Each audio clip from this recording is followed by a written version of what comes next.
한 7년 정도 살다 보니까 저희가 가는 소아과 병원이 있습니다. 저희 아이들이 어릴 때부터 다녔던 병원이고 또 의사 선생님도 변하지 않고 계속 그분이 저희 아이들을 진료해 주어서요. 저희 아이들의 이름도 알고 우리 아이들의 발육 상태, 건강 상태도 잘 알고 계십니다. 그래서 몇 년째 그 병원을 찾아갑니다. 그런데 너무나 다 좋은데요. 찾아갈 때마다 제 마음을 되게 불편하게 만드는 한 사람이 있었습니다. 그 사람은 바로 간호사 선생님이었습니다. 첫 아이가 2살 때부터 다녔으니 이제 한 7년 정도 되는 것 같습니다. 한 병원만 그 병원만을 계속 저희가 갔는데요. 갈 때마다 그 간호사가 입구에서 항상 이렇게 웃으면서 어서 오세요 이런 미소가 아니라 왜 왔어 이런 표정으로 저와 아이들 막 쳐다봅니다. 그럴 만도 한 게 저희가 항상 그 마감 시간 촉박하게 가니까 아마 더 그분도 저희가 되게 불편했을 거라고 생각되어지는데요. 아픈 아이를 데리고 병원을 가는 부모의 심정을 이해하지 못한 채 그 마감 시간에 맞춰서 그래도 어떻게든 진료받기 위해서 가는 그 부모의 마음을 이해하지 못하고 되게 투명스럽게 그리고 약간 짜증이 스킨 듯한 눈빛으로 저희를 바라볼 때마다 내가 다른 병원을 가야지 내가 왜 굳이 이 병원을 또 왔을까라는 생각을 하게 됩니다. 그런데 제가 오랜만에 저희 아이들을 데리고 병원을 갔었는데요. 간호사 선생님이 문을 열고 들어가는데 저희를 보면서 아주 환하게 이제 미소를 지으면서 야 누구야 라고 하면서 어디 아팠어 왔어 라고 이야기하는 것이었습니다. 사람이 참 많이 바뀌었구나 라는 생각을 하셨습니다. 그리고 진료가 마치고 나오니까 비타민을 보통 주거든요. 비타민을 그냥 이렇게 옛다리 주는 게 아니라 이렇게 포장을 이쁘게 해서 저희 아이들한테 포장을 해서 한 3개, 4개 정도를 포장해서 주는 것이었습니다. 그걸 받고 저희 아이들이 얼마나 기뻐했는지 모르겠습니다. 그리고 나서 안녕히 계세요 하고 병원 문을 나서는데 정말 손을 흔들면서 잘 가라고 계속 인사를 하는 거였습니다. 그 광경을 보면서 그 간호사 선생님 참 이뻐 보였습니다. 참 이쁘구나 이 사람. 그리고 참 많이 변했구나. 내가 그 병원을 가지 않는 사이에 참 많이 사람이 바뀌었구나라는 생각이 들면서 그 사람에게 제가 쌓여 있었던 불편한 마음이 정말 순식간에 녹아버렸던 경험을 하게 되었습니다. 2013년도 하버드대 명강의 1위가 있는데요. 그 강의의 제목이 뭐냐면 세상이 당신에게 원하는 것은 무엇입니까? 라는 주제의 강의였습니다. 과연 세상 사람들은 당신에게 무엇을 원하고 있습니까? 라는 거였습니다. 여러분, 국민들이 원하는 지도자는 어떤 지도자입니까? 환자들이 훌륭하게 생각하는 의사는 과연 어떤 의사일까요? 아이들이 원하는 아빠, 아이들이 원하는 엄마는 과연 어떤 사람일까요? 강사는 이렇게 얘기합니다. 바로 따뜻함이다. 따뜻함을 가진 사람을 원한다라는 것입니다. 따뜻함을 가진 지도자, 따뜻함을 가진 의사, 따뜻함을 가진 아빠, 엄마를 원한다라는 것입니다. 따뜻함이 다른 사람을 따뜻하게 하고 따뜻함이 차가운 사람의 마음을 녹인다라는 것이었습니다. 제가 그 간호사 선생님에게 뭘 큰 것을 원했을까요? 제가 어떤 대학병원에서 받을 수 있는 그러한 의료의 서비스를 제가 원했을까요? 그냥 미소였습니다. 그리고 따가운 따뜻한 말 한마디를 저는 원했던 것입니다. 그런데 그 간호사가 선생님이 저한테 우리 아이들에게 하는 모습을 보면서 제 마음 가운데 조금 불편하고 차가웠던 마음이 순식간에 녹게 되었고 그 간호사 선생님을 볼 때마다 저도 미소를 짓게 되었습니다. 여러분이 함께 살아가고 있는 가족들과 또 여러분들 주변에 살아가고 있는 이웃들, 그들이 여러분들에게 바라는 것은 그렇게 큰 것이 아닙니다. 어쩌면 아주 작은 따뜻함일 것입니다. 오늘 본문에 삭개오가 등장하는데요. 삭개오도 마찬가지입니다. 삭개오도 사람들로부터 많은 것을 바랬던 사람이 아닙니다. 사회적 지위를 인정받고 존경을 받고 사람들로부터 값비싼 선물을 받고자 했던 것이 결코 아니라는 것입니다. 삭개오는 그저 자신을 향한 사람들의 따뜻한 시선과 따뜻한 말 한마디를 그는 그리워했을 것입니다. 오늘 본문에 등장하는 삭개오를 보면 세 가지 특징이 있는 것을 알 수 있습니다. 삭개오는 여리고의 세리장이었고 또한 부자였습니다. 그리고 그는 키가 작은 사람이었습니다. 이 세 가지의 특징을 종합해 보면 우리는 삭개오가 대략 어떤 사람인지를 알 수 있습니다. 여리고성은 성경에 자주 등장하는 곳입니다. 여러 번 나오고 자주 나온다는 것은 그만큼 여리고성이 굉장히 성경에서 중요한 지역이라는 것입니다. 특히 예루살렘과 동방을 잇는 무역로가 여리고를 반드시 통과해야만 했습니다. 많은 사람들이 왕래하는 곳이었습니다. 많은 사람들이 왕래하다 보니 많은 물건들이 또한 오가게 됩니다. 돈의 거래가 많이 일어나는 곳이 여리고입니다. 그래서 여리고에는요, 세금을 징수하기에 아주 중요한 중심지였습니다. 세리들은 여리고에서 일하고 싶어 했습니다. 세리들은 많은 세금을 거두어서 한 방에 부자를 꿈꿀 수 있는 곳이 바로 여리고성이었습니다. 삭개오는 모든 세리들이 꼭 한 번은 일하고 싶어하는 곳, 선망의 대상인 여리고, 거기서 세리장으로서 일하고 있었습니다. 당시 세리장은요, 로마 정부로부터 조세 징수권을 사서 로마 정부를 위해서 세금을 거두었습니다. 하지만 정해진 세금보다 더 많은 세금을 사실 거둘 수 있었습니다. 그리고 권력을 남용해서 2배, 아니 3배, 4배 이상의 착취를 할 수 있는 위치가 바로 세리장의 위치였습니다. 유대인들은 그 당시 세계에서 가장 무거운 세금을 냈던 민족 중에 한 민족이었습니다. 따라서 세금과 또 그 세금을 걷어가는 세리와 세리장, 그들은 이스라엘 백성들의 눈에 항상 적대적일 수밖에 없었습니다. 그들은 세리와 세리장을 보면서 늘 분노를 참을 수가 없었습니다. 그래서 백성들은 세리들을 미워했습니다. 경멸했습니다. 그리고 백성들은 세리들을 죄인이라고 불렀습니다. 심지어 세리들은 살인자다라고 부를 정도였습니다. 그리고 저자인 누가는 삭개오를 의도적으로 부자라고 말하고 있습니다. 이는 삭개오가 단지 잘 먹고 잘 사는 정도가 아니라 당시 유대인 대부분이 로마 식민지 생활을 하면서 정말 가난하게 힘들게 살았던 것과 대조적으로 삭개오의 재산이 상당히 많았다는 것을 말해주고 있습니다. 동시에 그 많은 물질을 합법적이고 정당한 방법으로 얻은 것이 아니라 불법적인 수단과 방법을 동원해서 부를 축적했음을 말해주고 있습니다. 로마가 정한 세금 징수 기준보다 훨씬 더 많은 세금을 거두었습니다. 그리고 반은 로마에게 세금으로, 반은 개인의 재산으로 모았던 것입니다. 여리고 사람들이 이러한 삭개오를 좋아했을까요? 사람들은 모일 때마다 삭개오를 비난했습니다. 그리고 미워했습니다. 그리고 죄인이요 살인자라고 욕했을 것입니다. 또한 3절에 보면 삭개오는 키가 작고라고 기록되어 있습니다.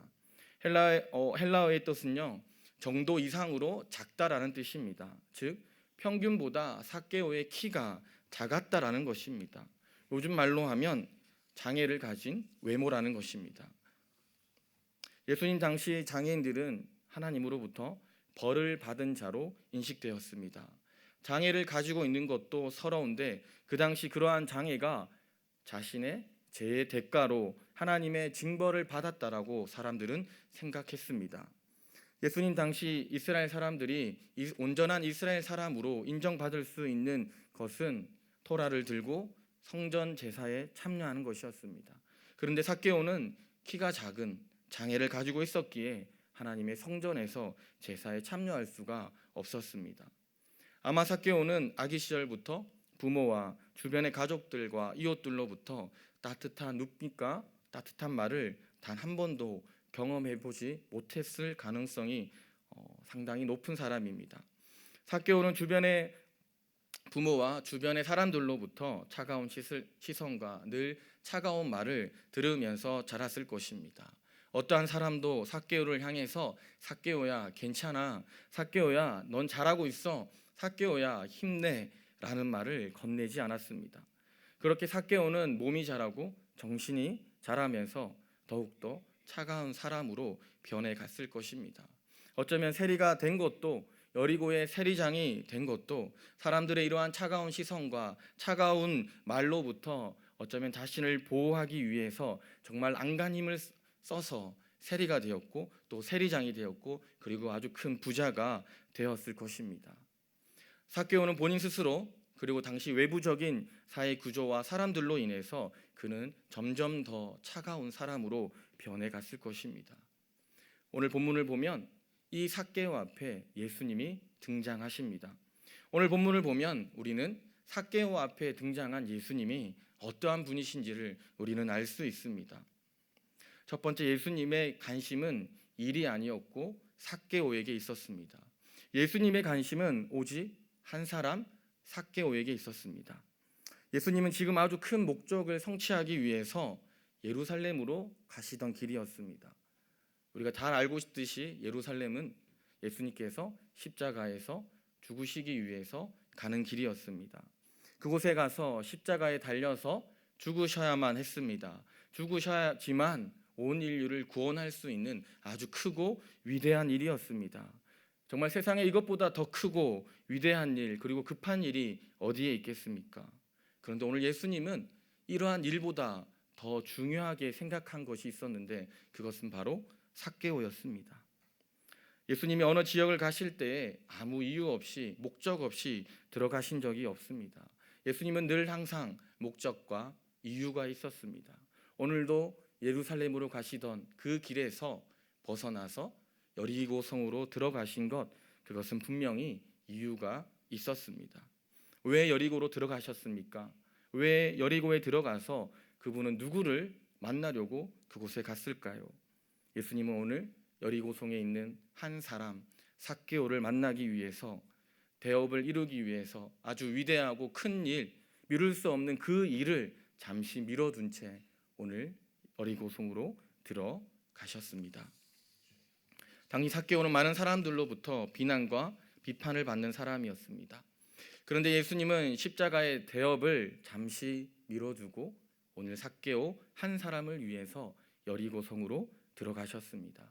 예수님에게 있어서 일이 중요한 것이 아니었습니다. 예수님에게 있어서는요, 일보다 더 중요한 것이 있었는데 그것은 바로 한 사람이었습니다. 이것은 예수님의 공생의 기간 동안 철저하게 지켜졌던 사역의 원칙이었습니다. 일이 중요한 것이 아니라 사람이 더 중요하다라는 것입니다. 예수님은 자신이 이 땅에 오신 목적을 분명히 알고 계셨습니다. 10절에 예수님은 스스로 자신이 이 세상에 온 목적, 이 땅에 온 목적을 무엇이라고 말하고 있습니까? 바로 잃어버린 자, 그 자를 찾기 위함입니다. 여리고로 향하시는 예수님은 오직 한 사람 삭개오를 만나기 위해서 그곳으로 가셨던 것입니다. 삭개오 역시 당시 예수님에 대한 소문을 들었을 것입니다. 그가 병을 고쳐서 병자를 낫게 하시더라, 죽은 자를 살리시더라, 오병이어의 기적을 일으키시더라, 수많은 소문을 들었을 것입니다. 그런데 삭개오의 길을 자극한 소문은 그러한 소문이 아니었을 것입니다. 다른 소문이 있었습니다. 그것은 예수님이란 분은, 그 랍비는 죄인과 친구가 되셨어. 세리들을 만나주고 세리들에게 말을 걸어주었어. 그리고 죄인이라고 불렸던 세리들과 함께 식사를 하셨어. 아마 그런 말을 더 많이 들었을 거고 그것이 그에게 자극이 되었을 것입니다. 오늘 그래서 삭개오는 저가 어떠한 사람인가 하여 보고자 했습니다. 예수님이 어떤 사람인지 대단히 궁금해했습니다. 이 말은 예수님의 외모가, 그분의 키가, 그분의 얼굴이 궁금한 것이 아니라 예수님에 대한 그가 가진 거룩한 호기심을 가지고 있었다는 것입니다. 저가 어떤 분위기에 모든 사람들이 외면하는 죄인이라 불리고 심지어 살인자라고 불리우는 나 같은 세리와 만나서 식사를 하시고 함께 이야기를 하시는가라, 그거였습니다. 이것이 바로 삭개오가 가지고 있던 거룩한 호기심이었습니다. 이미 차가운 사람으로 변해버렸던 이 삭개오의 마음이 반 이상 열리기 시작했습니다. 두 번째, 예수님은 삭개오의 이름을 불러주셨습니다. 예수님들은 군중을 이끌고 삭개오가 있는 돌 무화과 나무 밑으로 가셨습니다. 그리고 갑자기 고개를 들어서 삭개오가 있는 곳을 쳐다보시면서 이렇게 말씀하십니다. 삭개오야, 속히 내려오라. 예수님은 아주 따뜻하게 삭개오의 이름을 불러 주었습니다. 삭개오가 태어난 이후 자기의 이름을 이렇게 다정하게, 다감하게 불러준 사람이 과연 몇 명이나 있었을까요? 그런데 이분은 어떻게 처음 보는 나를 알고 계실까? 더욱이 다 미워하고 다 피하고 다 증오하는 나의 이 삭개오라고 하는 이 이름을 예수님께서 따뜻하게 불러줬을 때 아마 삭개오는 이것이 꿈인지 생시인지 헷갈려 했을 것입니다. 삭개오 얼굴을 상상만 해도 그가 느꼈을 감격이 저는 느껴집니다.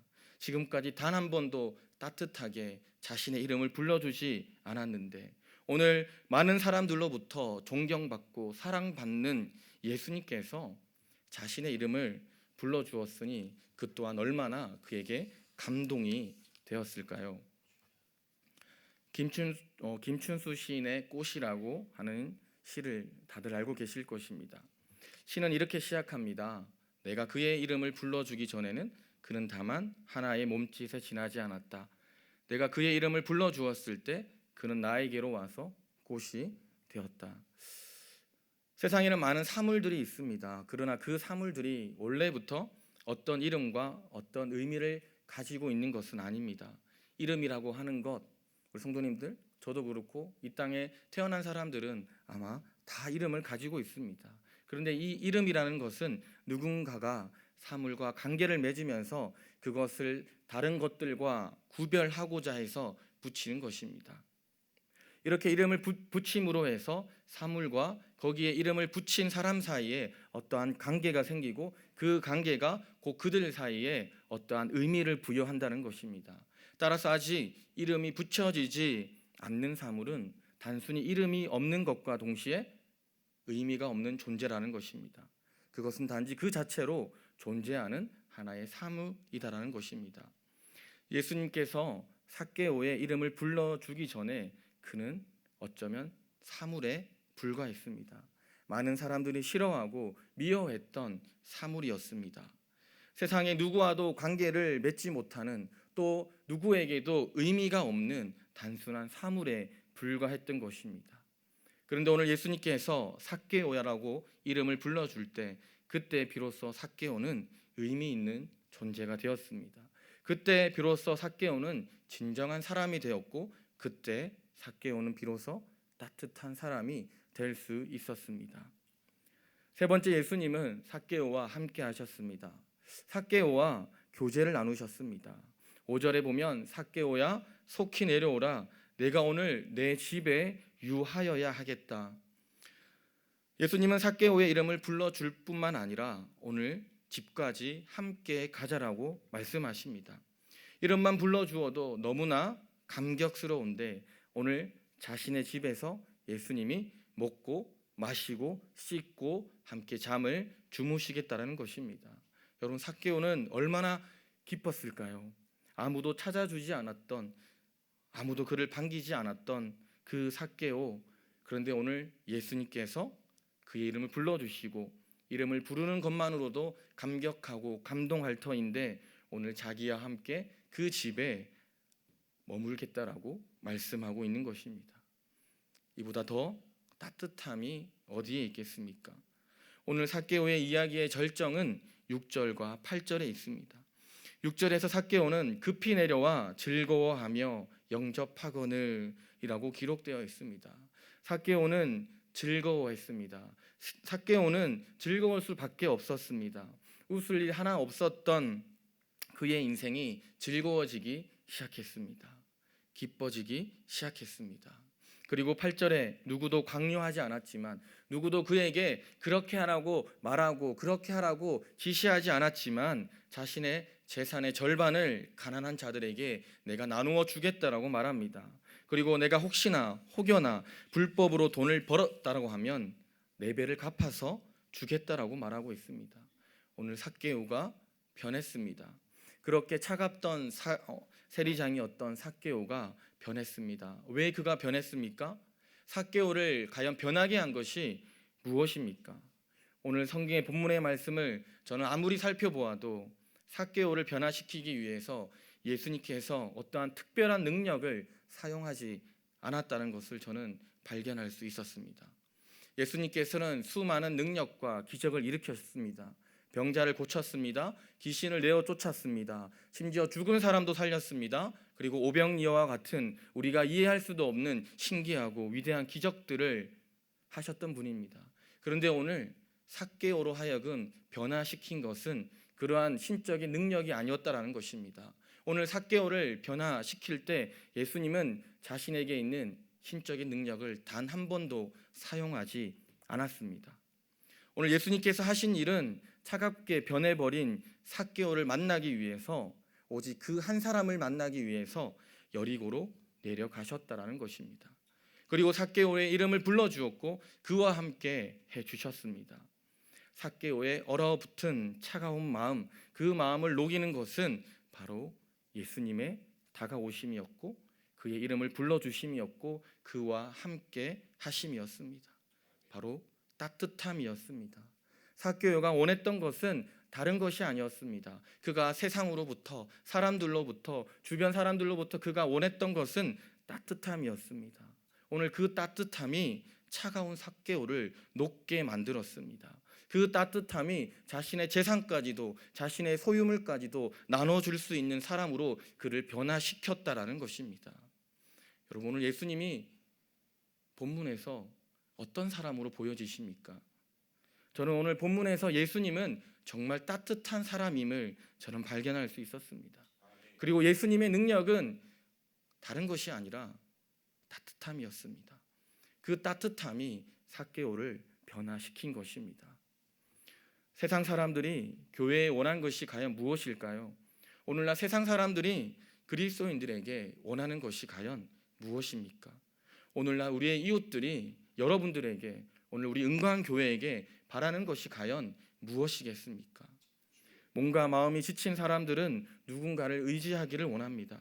그런 사람들에게 열심히 사세요, 성공하세요, 더 노력하세요, 당신은 게으르기 때문에 되지 않습니다라는 그런 말하는 것보다 우리는 그를 찾아가고 그의 이름을 불러주고 그와 함께 교제를 나누는 것, 사람들은 그것을 더 원하고 있는 것입니다.